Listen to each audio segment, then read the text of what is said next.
Ako po ay nananawagan kung sakali man po na yung ex ko ay tumakbo sa barangay nyo. Huwag nyo pong iboto.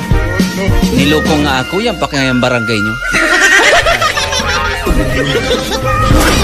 Dito na ako ngayon, simula na ulit, nang dahil sa isang Ngayon, kakantahan ko na siya dito ng bong, bong, bong, bong, bong, bong, bong, Marcos.